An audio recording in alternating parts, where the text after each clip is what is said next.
नमस्कार मित्रांनो, स्वागत आहे आपल्या सर्वांचं मनपूर्वक पुन्हा एकदा आपल्या या एज्युकेशनल युट्यूब चॅनलमध्ये. मित्रांनो, पवित्र पोर्टलवर नोंदणी करून आज पूर्ण 1 वर्ष होत आलेला आहे आणि सरते शेवटी का होईना म्हणा आपल्या सर्व अभियोग्यताधारक मित्रांसाठी एक अतिशय आनंदाची बातमी आहे. याचं कारण असं की पवित्र पोर्टलवर आपण सेल्फ सर्टिफिकेशन केलेलं आहे, नोंदणी देखील झालेली आहे, परंतु जाहिराती देणे आणि जाहिराती अपलोड करणे कधी सुरू होणार या संदर्भात अनेक अभियोग्यताधारक मित्रांचे वारंवार प्रश्न होते आणि चातकाच्या प्रमाणे आपण त्याची वाट देखील पाहत होतो. परंतु आता आपल्याला जास्त वाट पाहण्याची गरज नाहीये.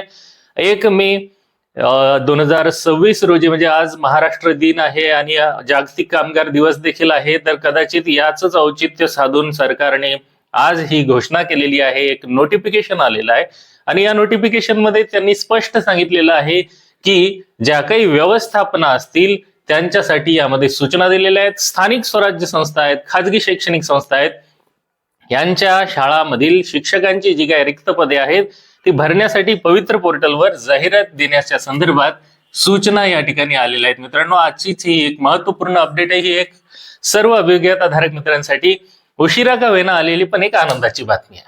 होय मित्रांनो, बघा आता जरी लेट झालं असेल तरी काही हरकत नाही. आपल्या सर्वांसाठी ही एक गुड न्यूज आहे. त्यामुळे आपण सर्वांनी या गुड न्यूज मध्ये काय माहिती दिलेली आहे ही आपण जाणून घेऊया.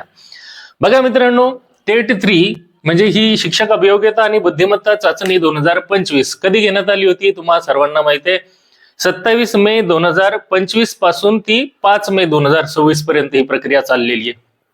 या परीक्षेमध्ये 2,28,008 उमेदवारांनी त्यावेळेस नोंदणी केली होती आणि प्रत्यक्षात मात्र 2,11,308 उमेदवार जे होते या परीक्षेच्या साठी उपस्थित होते आणि या 2,11,308 पैकी फक्त 1,70,000 उमेदवारांनीच काय केलेलं आहे, आपलं सेल्फ सर्टिफिकेशन पूर्ण केलेलं आहे.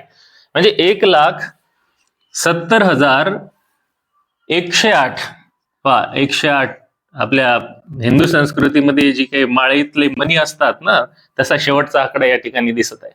108 1,70,108 उमेदवारांनी आपलं सेल्फ सर्टिफिकेशन पूर्ण केलेलं आहे. मित्रांनो, आता सेल्फ सर्टिफिकेशन ज्यांनी पूर्ण केलेलं आहे त्यांनाच या भरतीमध्ये स्थान असणार आहे.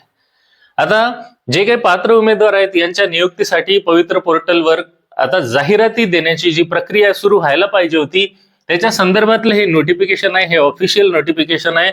पवित्र पोर्टलवर जाहिराती अपलोड करण्याची प्रक्रिया सुरू झालेली आहे आणि ही प्रक्रिया मित्रांनो पूर्ण 1 मे 2026 पासून 31 मे 2026 या कालावधीमध्ये पूर्ण 1 महिनाभर चालणार आहे.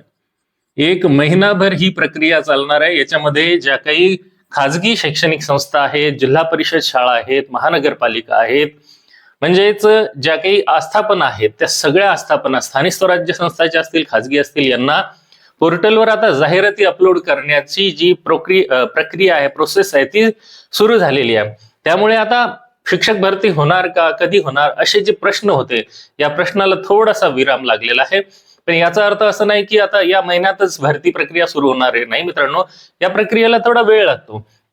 कारण यामध्ये इन्व्हॉल्व असलेले जे काही अधिकारी आहेत त्यांच्या अधिकाऱ्यांच्या लॉग इन मध्ये, तसेच ज्या काही संस्था आहेत, शाळा आहेत, आस्थापना आहेत, यांना ज्या टॅब होत्या त्या टॅब मध्ये त्यांना रजिस्टर करावं लागते. टेट 2022 जी झाली होती त्यावेळेस ज्या संस्थांनी आपली टेट 2022 ला नोंदणी केलेली होती तर तिथलाच log in ID, user ID आणि पासवर्ड वापरून त्यांना ती लॉग इन करता येणार आहे आणि आपल्या जाहिराती त्या पोर्टलवर अपलोड करता येतात. किंवा मग त्यांनी यासाठी दुसरी एक प्रोसेस सांगितलेली आहे, ती आपल्यासाठी नाहीये परंतु संस्थांसाठी आहे, की त्यांनी न्यू पासवर्ड क्रिएट करून देखील काय करता येईल, नोंदणी करून त्या जाहिराती अपलोड करता येतील. हे त्या संस्थांना या माध्यमातून माहिती दिली जाते. व्यवस्थापनाला जाहिराती देण्याच्या अगोदर काय करायचं, म्हणजे ह्या ज्या संस्था आहेत, शाळा आहेत, यांना जाहिराती देण्याच्या अगोदर व्यवस्थापनाची बिंदू नामावली तपासणी करून घेऊन संस्थेचे मुख्यालयाशी संबंधित विभागाचे जे सहाय्यक आयुक्त आहेत, माननीय विभागीय आयुक्त कार्यालय आहेत, यांच्याकडून ती प्रमाणित करून घेणं आवश्यक आहे. म्हणजे ज्या शाळा आहेत, संस्था आहेत, त्यांची बिंदू नामावली अपडेट करून घेऊन ती विभागीय आयुक्तांकडून चेक करून घेणे आणि प्रमाणित करून घेणं. त्याच्यानंतर जे काही शासनाचे वेगवेगळे नियम आहेत, SCBCचं आरक्षण आहे, पेसा क्षेत्रातील आरक्षण आहे. आता याच्यामध्ये थोडाफार बदल झाला होता, तर त्याच्यानुसार देखील बिंदू नामावली अपडेट करून घ्याव्यात अशी देखील सूचना याच्यामध्ये आहे मित्रांनो. तुम्ही बघू शकता. तुम्हाला जर ही नोटिफिकेशन पाहायची असेल तर आपल्या या व्हिडिओच्या डिस्क्रिप्शन मध्ये टेलिग्राम चॅनलची लिंक देणार आहे मित्रांनो. ते टेलिग्राम जॉईन करून घ्या, जेणेकरून तुम्हाला अशा महत्वपूर्ण ज्या काही नोटिफिकेशन असतील, व्हिडिओच्या लिंक्स असतील त्या तुम्हाला तिथेच मिळत जातील. आता याच्यात काय, बिंदू नामावली व विषयनिहाय रिक्त पदांची नोंद करणे व मान्यता देणारे सक्षम प्राधिकारी कोण असणार आहे, याच्यासाठी कोणते कोणते अधिकारी आहेत पाहतात. फॉर एक्झाम्पल, जिल्हा परिषद शाळा आहे, तर जिल्हा परिषद शाळेमध्ये माहिती भरणारा अधिकारी कोण असणार आहे, तर शिक्षण अधिकारी प्राथमिक, ज्याला आपण एज्युकेशनल ऑफिसर म्हणतो. शिक्षण अधिकारी हे दोन प्रकारचे, प्राथमिक आणि माध्यमिक असतात. तर जिल्हा परिषद शाळांची माहिती, कोणत्या विषयाची जागा आहे, त्याच्यानंतर किती जागा आहेत, कोणत्या कॅटेगरी जागा आहे, ही अपडेट करण्याची जबाबदारी जिल्हा परिषदला शिक्षण अधिकारी आहेत. तपासणारे कोण असणार आहेत, तर तपासून मान्यता देणारे मुख्य कार्यकारी अधिकारी असणार आहेत, सीईओ म्हणतो आपण त्यांना. तर सीईओ करून त्यांच्याकडे काय होणार आहे, त्यांना मान्यता मिळणार आहे. एज्युकेशनल ऑफिसर आणि सीईओ यांच्या टॅबला ह्या जाहिराती संस्थांनी ज्या दिल्या त्या जाणार आणि मग त्या ठिकाणी त्याची पडताळणी होणार. महानगरपालिकेची तपासणी कोण करणार आहेत, तर तिथे जे प्रशासन अधिकारी असणार आहेत ते काय करणार आहेत, विषयांची माहिती भरणार आहेत. महानगरपालिकेच्या ज्या ज्या शाळा आहेत त्यांची माहिती प्रशासन अधिकारी भरणार आणि त्याला व्हेरीफाय, तपासून कोण करणार आहे, आयुक्त, महानगरपालिकेचे आयुक्त. म्हणजे मोठ्या अधिकाऱ्याकडून त्याला व्हेरीफाय करून घेणे आणि माहिती अपलोड करून घेण्यासाठी संबंधित अधिकारी आहेत. नगरपालिका, नगर परिषदा किंवा कटक मंडळे यांच्या जाहिराती आल्यात तर त्याला नगरपालिकेचे जे प्रशासन अधिकारी असतात, नगरपालिकेमध्ये जे प्रशासन अधिकारी असतात ना, जे हेच प्रशासन म्हणजे एक्झिक्युटिव्ह ऑफिसर, तर हे याला काय करतील, माहिती गोळा करून अपलोड करतील. अर्थातच संबंधित जे काही मुख्याध्यापक असतील त्या शाळांची, त्यांना ती माहिती आता अपलोड करणं गरजेचं असते. म्हणजे ही एक लिंक सुरू झालेली आहे आणि याच्या माध्यमातून व्हेरिफिकेशनची प्रोसेस विभागीय शिक्षण उपसंचालकांच्या करून घेतली जाणार. आता खाजगी संस्थांचं कसं होणार आहे पहा. खाजगी संस्था दोन प्रकारच्या आहेत, प्राथमिक आणि दुसरी माध्यमिक, तसेच तिसरी उच्च माध्यमिक किंवा कनिष्ठ महाविद्यालय. तर यांच्या माहिती भरण्यासाठी जबाबदारी दिलेली आहे त्या शाळेचे अध्यक्ष, सचिव किंवा ती संबंधित संस्था ही माहिती भरणार. मग ते अध्यक्ष, मुख्याध्यापक, प्राचार्य यांच्या माध्यमातून माहिती भरली जाणार आहे आणि याला व्हेरीफाय कोण करणार आहेत, तर संबंधित शिक्षण अधिकारी म्हणजे एज्युकेशनल ऑफिसर प्राथमिक. त्याच्यानंतर मुंबईसाठी काय असणार आहे, मग ते महानगरपालिकेच्या अधिकाऱ्यांकडे जाणार आहे आणि ह्यांच्याकडून मग ह्या काय होणार आहे, जाहिराती बिंदू नामावलीनुसार अपडेट झाल्या का नाही त्यात पडताळून पाहायला जाणार आहे. आणि व्यवस्थापन, जे काही व्यवस्थापन आहेत ना, त्यांच्याकडे एकापेक्षा जास्त माध्यमाच्या जर शाळा असतील तर काय होणार आहे, बिंदू नामावलीची माहिती माध्यम निहाय नोंद करणे तशी त्यांना सूचना आलेली आहे. आता 2025-26च्या शेवटी म्हणजे मे 2026 पर्यंत जे काही पद रिक्त होणार आहेत येणाऱ्या मे महिन्याची, म्हणजे आता मे महिना सुरू झाला तर 31 मे पर्यंत जेवढ्या काही जागा रिक्त होणार आहेत त्या पण आता ऑलरेडी ऍडव्हान्स मध्ये याच्यात ऍड करून घ्यायच्या आहेत अशी देखील सूचना याच्यामध्ये आहे. आता ह्या जागा ऍड करत असताना 1ली ते 5वी, 6वी ते 8वी, 9वी ते 10वी, 11वी ते 12वी अशा 4 गटामध्ये आहे ना विभागणी करून जाहिराती देण्यात येणार आहे. त्याच्यासाठी जाहिराती देताना जे काही शाळेचा शिक्षण विभाग आहे त्यांना शासनाचे जे GR आहेत त्याच्या तरतुदी पालन करून त्या जाहिराती अपलोड करायच्या आहेत. बिंदू नामावली तपासायची आहे. 6वी ते 8वीचं काय, भाषा, त्याच्यानंतर गणित विज्ञान, निस्तं गणित किंवा विज्ञान आणि सामाजिक शास्त्र याच्याप्रमाणे विषयासाठी त्यांना मागणी करता येईल की जर त्यांना त्या विषयाला जागा नाही या शाळेमध्ये रिक्त झालेले आहेत तर त्यांना त्या विषयानुसार मागणी करायची आहे. तर मग ह्या जाहिराती पोर्टलवर येतात मित्रांनो आणि पोर्टलवर आल्याच्या नंतर काय होणार आहे, याच्यात थोडे 1-2 मुद्दे आहेत बघा. फक्त विज्ञान विषय शिकवण्यासाठी शिक्षक पाहिजे असेल तर सेपरेट सायन्सची जागा मागवावी, निवडावी असं त्यामध्ये सांगितले.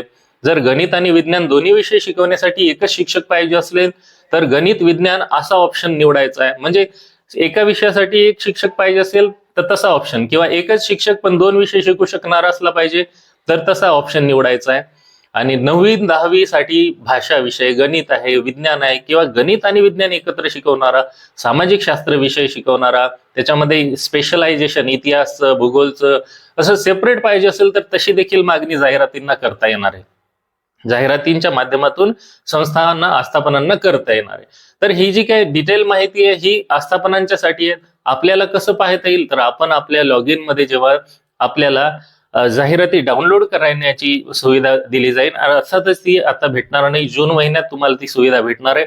जून महिन्यामध्ये आपल्याला ती सुविधा भेटली की आपल्याला आपल्या जाहिराती डाउनलोड करायच्या असतात, त्या पाहायच्या आहेत, जाहिरात ओपन करून तिला व्यवस्थित वाचायचं आहे, तुमची कास्ट कोणती आहे, तुमचा विषय कोणता आहे, त्याच्यानंतर तुमचं माध्यम कोणतं आहे, ह्या 3 गोष्टी महत्वाच्या आहेत.